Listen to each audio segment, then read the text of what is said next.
Поплавени дворови, куќи, магацини, орез под вода и уништена механизација.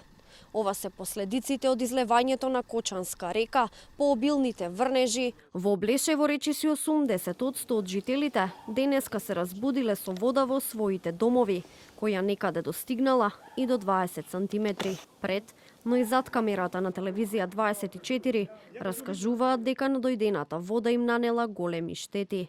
Оризот од годинешната жетва речиси е неупотреблив, а истата судбина ја чека и наредната жетва, бидејќи нивите се покриени со вода.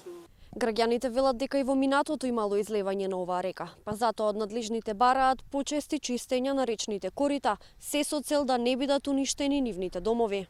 Покрај проблемот со нечистото речно корито, велат и дека потребна е нова канализација, бидејќи старата дополнително придонесува за проблемите со поплавите. Во делот на поплавувањето кај куќите имаме магацински простори каде што складираме ориз и оризот е веќе уништен.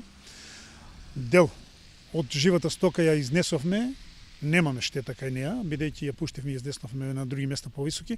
Меѓутоа, она што го имаме како градинарски култури кои се уште и користевме по оранжериите, по тоа е уништено. И оно е ориз каде што не можеше да се извади, дел не е изваден, го имате веќе во магацините, тоа е веќе уништено. Има и доста штета, има и помалку некој има и повише штета, сакам. Тебе не во гаражава пуна веќите ориз са поплавени во гаражата.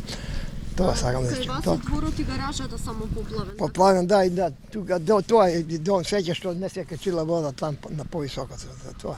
На терен беше и градоначалникот на општината Чешиново, Облешево, Јорданчо Костадинов.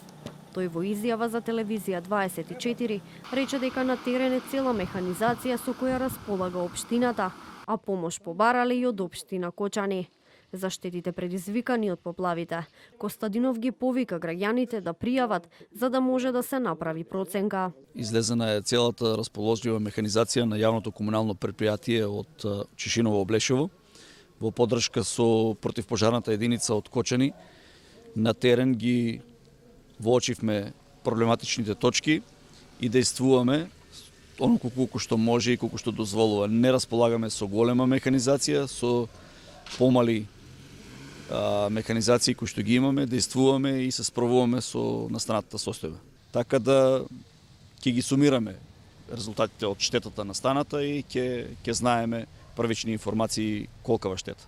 Од Центарот за управување со кризи пак велат дека биле навремено информирани за состојбите во Облешево. Според нив засега на терен се екипи од општината Облешево, Кочани и Штип. Локалната самоуправа со сите расположливи ресурси е активно ангажирана на терен.